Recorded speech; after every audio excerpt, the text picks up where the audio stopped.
How many discounts does USAA Auto Insurance offer? Too many to say here. Multi-vehicle discount, safe driver discount, new vehicle discount, storage discount, legacy. How many discounts will you stack up? Visit USAA.com/auto discounts. Restrictions apply.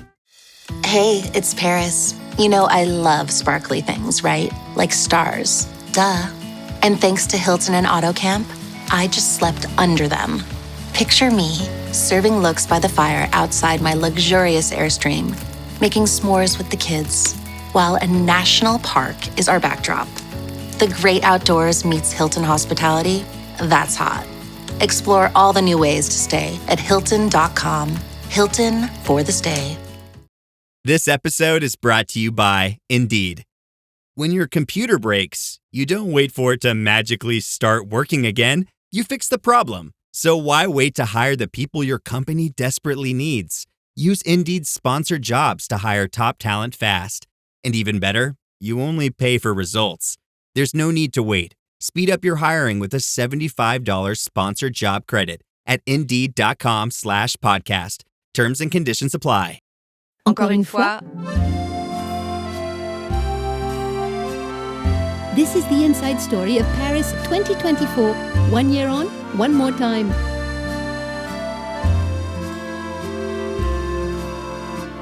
"27 golds available on what's been dubbed another Super Saturday of the Olympics." Everything he's done, he's just, he deserves everything he's achieved. Tom, tell me about Emily. Be nice. It'd be nice. Honestly, pressure's on, isn't it, to actually be saying something good. I think she's probably one of the most resilient people you'll ever meet. This is Encore and Fois, the inside Paris story from Anything But Footy. 1 year on, one more time. So 12 months on from the wonderful Olympic Games that was Paris 2024 that John and I both had the privilege and the pleasure of covering each and every day. We are revisiting our movements across the French capital. And if you've been listening, you'll know that we are at day 8 of the Games. It's the middle weekend. So cast your mind back. We're at Saturday, the 3rd of August. I started my day at Team GB House. Where were you? Last day of rowing, because the second Saturday, which always feels again quite a monumental moment. It's like, okay, we've done a Saturday before, now we're doing another Saturday, and it's the same but it's different. But yeah, last day of rowing from my point of view. So up early, down out on the train, out on the RER, down to the Stade Nautique again to see golds and bronzes in the men's and women's eights. The blue ribboned event of the rowing regatta. And a great story from a Team GB point of view. Tom Ford, Emily Ford, brothers and sisters, but in both crews. Tom won the gold with the men's 8, and they've continued that record with success, I think, in the European Championships this year. Emily Ford was in the bronze to her sister, and again, it was just nice to speak to both of them, and liaise. Shelley, you've mentioned Shelley before, the press attaché. Just, I'm really busy at this moment. Can they come back? And it just worked. It was flexible. We had a place in the mix zone. It was easy. And from a Team GB point of view, remember in Tokyo that one medal in the men's quads, and to come back and finish second just behind the Netherlands, who topped the medal table. I thought it was a really, really strong performance from Team GB, from British Rowing. Louise Kingsley, the performance director, who'd done it in Tokyo with the Paralympic squad, took it, of course, and we've spoken to her on Great British Bosses before, took over the Olympic and the Paralympic training squad, and she got the right people in, the right crews, the right squads, and it was a great venue. We've talked about it with the canoe slalom as well. What a clever way of putting on water sports for the Olympics. The crowds were big, the sun was shining, and Team GB ended that last day of the rowing on the second Saturday, as you say, with a gold and a bronze in the blue ribbon. Yeah, 8 out of 10 British rowing crews came back, didn't they, with medals from Paris. But I also remember that morning, because I used to do a little sort of slot on the TalkSport 2 Olympic breakfast show every morning. And I know that we talk about how wonderful and great Paris 2024 was. It looked amazing.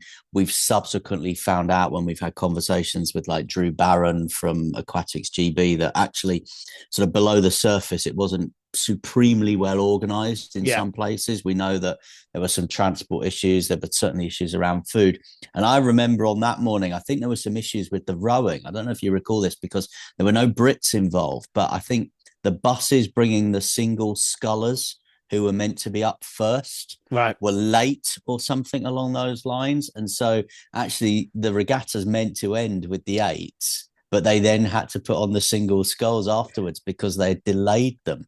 And I remember that being sort of one of the stories. And, you know, my journalistic nose at the time probably didn't make as much of that as perhaps I should have, and didn't really realize. I was so sort of wrapped up, I think, in the event that it didn't occur to me to start maybe asking questions of people going, actually, is this organization as well as sparkling as we're being led to believe? But I mean, I remember that. I was at the rowing, and I can tell you I had no idea that happened.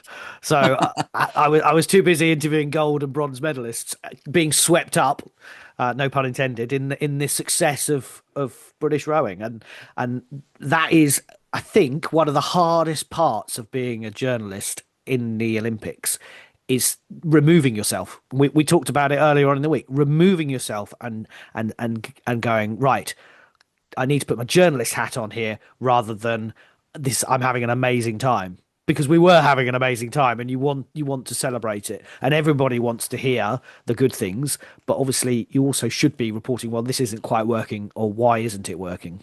Yeah, and interestingly, because as I said, I was at Team GB House this morning, which is usually a place of, well, it is a place of celebration, because what happens is they have the breakfast thing there every morning and they bring the medalists. We've spoken about it on a previous episode. They bring all the medalists from the day before. So it's not really a place to be journalistically rigorous, shall we say, because generally you're welcoming people that have won medals. And on that day, it was Emily Craig and Imogen Grant who'd won a gold at the rowing the day before, and I'd interviewed them the day before.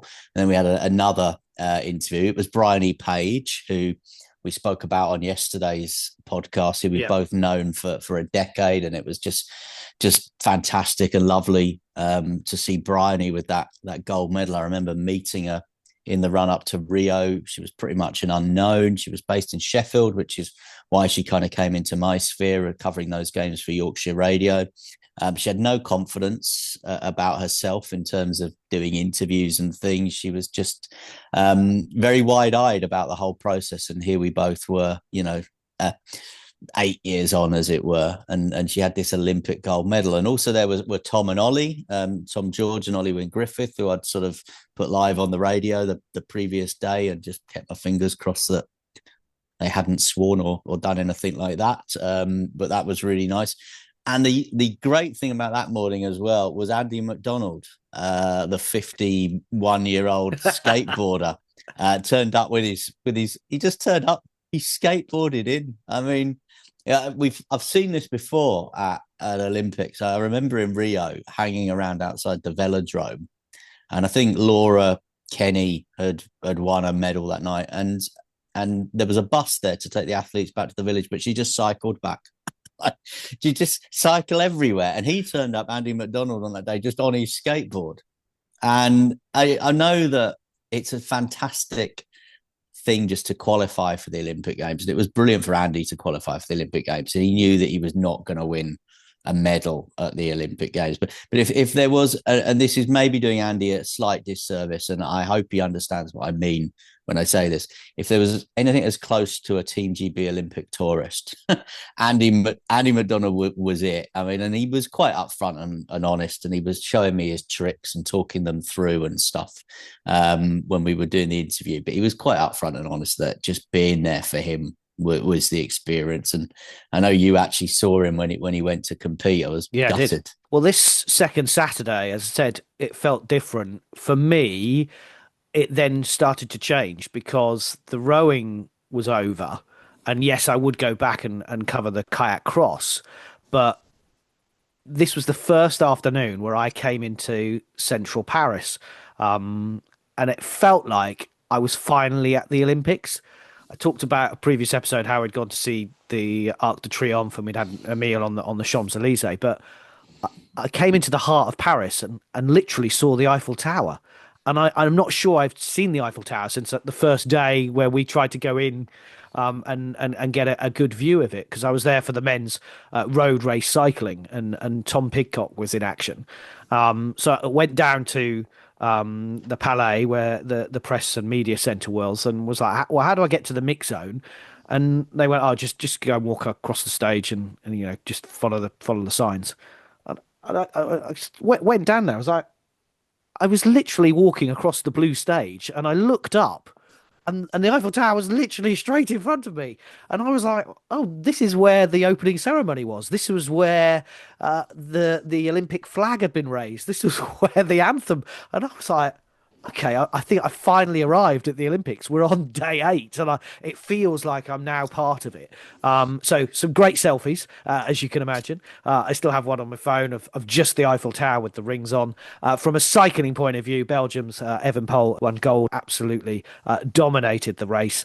Not great for Team GB with Tom Pidcock, Josh Charling, Fred Wright, and Stevie Williams. Pidcock, I think, was the highest rider, about 13th and 14th. And I went to the mix zone, and we've talked a lot about mix zones in this series, but it was total craziness. you said that the triathlon one was atrocious. This was you couldn't even move. There were not just bags and cameras, which is usually the issue because they take up so much space. This was just people, and there was no chance of getting a quote from a cyclist. And to be honest, after your interview with Tom Pidcock when he'd won gold, I was like thinking, he's finished 13th. He's really not going to want to talk to me. So to be honest, it was one of those moments. I don't do it very often where I was like, I'm just not going to do it because I'm going to waste his time. I'm going to waste my time. I'm going to elbow people, which I don't really want to do. And we'll have more mixed zone tales to come in the days to come because, as I said, this felt like the first time that I was part of the Olympics, and for the rest of the games, I was then buzzing in and around central Paris. Yeah, you got your mojo that day. Yeah, maybe not got your mojo back, but I think the little break that you'd have with the family, and then I didn't know that, but that experience that you just kind of described there, I remember then you were putting yourself forward for all these different assignments and I kept saying, look, we don't necessarily need to have someone at marathon swimming or this or that. And you went, no, I'll go.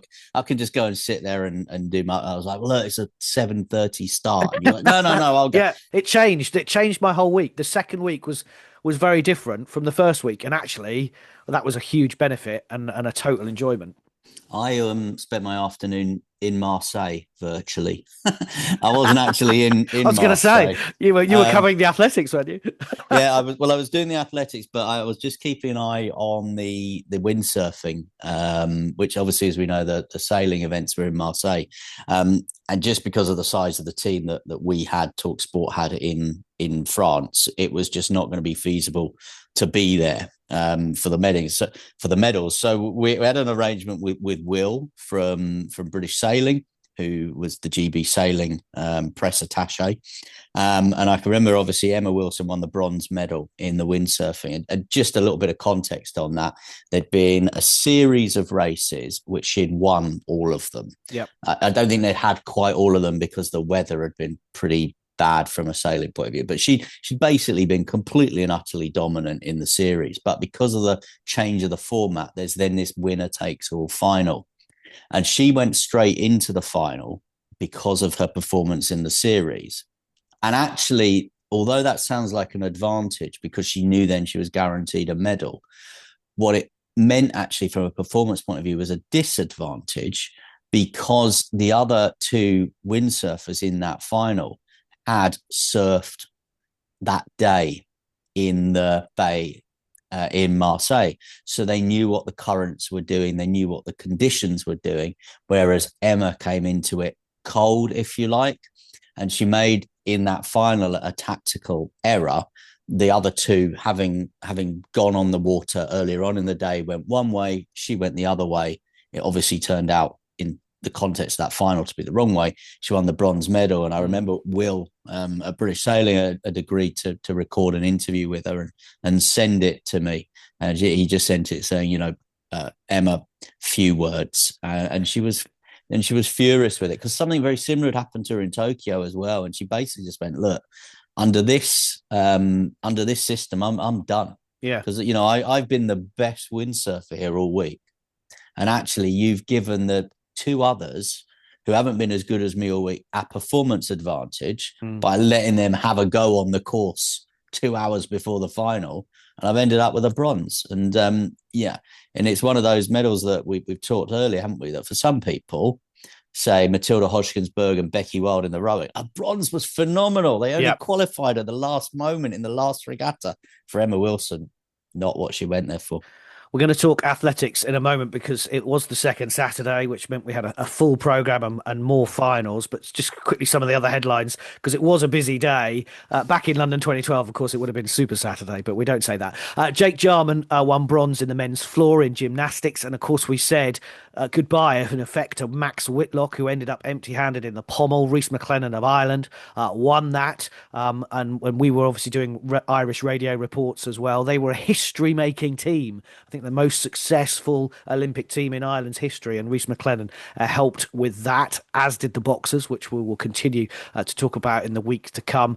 In the dressage, not that anyone really wanted to talk to the team about their dressage performance. They won a bronze, obviously following on from the Charlotte Dujardin fallout the week before. And Tommy Fleetwood ended day 8 as joint leader going into the final round of the golf for the Sunday, day 9. So at that point, we knew where I was going on Sunday. But your athletics evenings continued.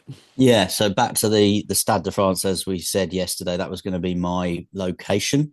Radio position number 18 of 19 behind the 60 TV interview positions. I was kind of actually at the top of the ramp, if you like. So had a really good view of the finish line. I mean, absolutely exceptional view of the finish line. And I had great access actually out sort of behind me, back up to where all the commentary positions were, so I could run up and join Nigel Adderley and Adam Jamili, and then the commentary team as and when they were there as well. But yeah, I remember Neil Gorley coming up to me later on in the games, and I said to him, "Look, you just took a few moments there on the ramp coming up to see Talk Sport. Was that just to take it all in?" And he was like, "No, I'm just absolutely, utterly spent, and I think it's quite cruel that they've put you right at the top of the ramp and the top of the stairs, to be honest."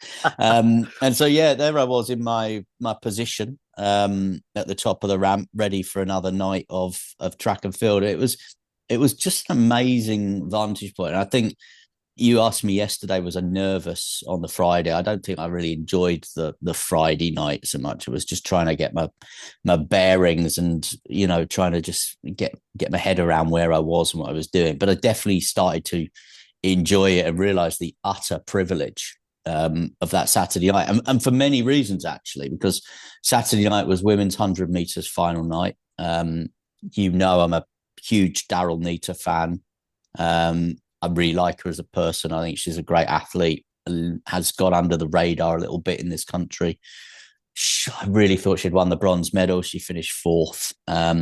Julian Alfred winning that one. Nigel Adderley in the commentary calling her Alfred the Great, which was very good. Sha'Carri Richardson. A gold medal for St. Lucia as well, wasn't it? Yeah, and also that night, when you talk about other sort of smaller nations winning, a gold medal for Dominica with Thea Lafons. Now, I'd first met her at the World Indoor Athletics in Glasgow, and we'd had a really nice interview there. And Dominica's a tiny, tiny country, and there she was, a gold medalist in the triple jump as well. But I think there was no doubt the highlight of the night, and that was the mixed team relay. And I mean, we'll talk more about the specifics of the event, but there was very much, wasn't there, in Paris, a drive for more of these kind of gender equality events. And I think that's the way it's going.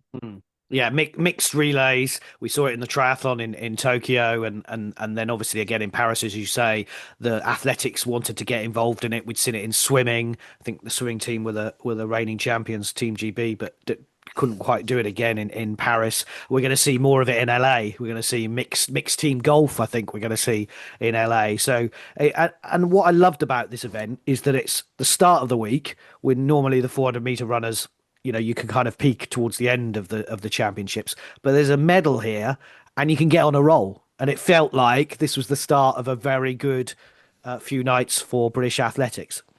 Yeah, and it was a quartet as well. I mean, Sam Reardon, Lavia Nielsen, Alex Haydock-Wilson, and Anne Branning, that I don't think the general athletics fan, the occasional athletics fan, my mum, for example, who'll sit and watch it if it's on BBC One or BBC Two. And we'll probably watch a little bit of Diamond League and stuff. But those are probably 4 names that I could have said to my mum before the games. And there probably wouldn't have been a massive amount of recognition. I mean, Amber Anning, you think she wasn't even really a full-time athlete at this stage. She was still studying. And she reached the individual final as well. And I think here we are 1 year on. I think she's a terrific shout for a medal, individual and relay medals. But it's an interesting one because if you are a 400-meter runner, you've obviously got the mixed relay, you've got the men's relay, the women's relay, and then you've got your individual events as well. And then you have to start making decisions, don't you, about where might my best opportunity of winning a medal here. And Sam Reardon, Alex Haydock-Wilson, obviously, they knew that their best opportunities probably to win medals were going to come in the relays. And this mixed relay was a terrific chance to win that medal early on. Delighted for Lavia Nielsen, who spoken to a lot over the years, both her and her sister. Both Lavia and Lena have a diagnosis of multiple sclerosis. I've talked about this before, but I wanted to do a piece with them both as part of our coverage on Talk Sport. And to be honest, they were both a little bit cautious about doing it. Because a lot of what has been reported about their MS diagnosis has been inaccurate or sensationalist, perhaps. And we were on a Zoom call together, the three of us. And so we actually spent longer talking about how we were going to do the piece than actually doing the piece. And what I'd said to them with it was that I was not going to be in the piece. I was going to cut myself out of it, and I was just going to let them talk about it in their own words. And I think in the end, we ran that piece quite a lot during that week, and it was quite a powerful piece of radio.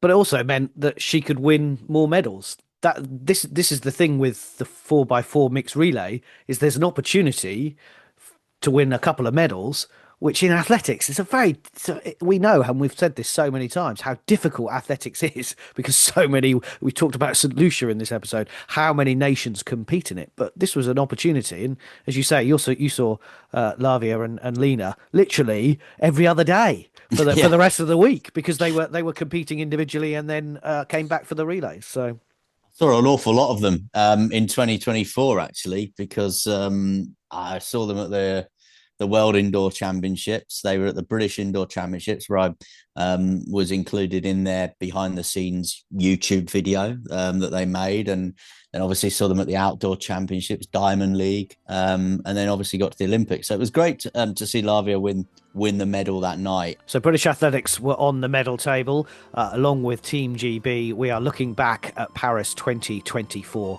Encore, Fois, 1 year on, one more time. Encore une fois, Paris 2024, one more time.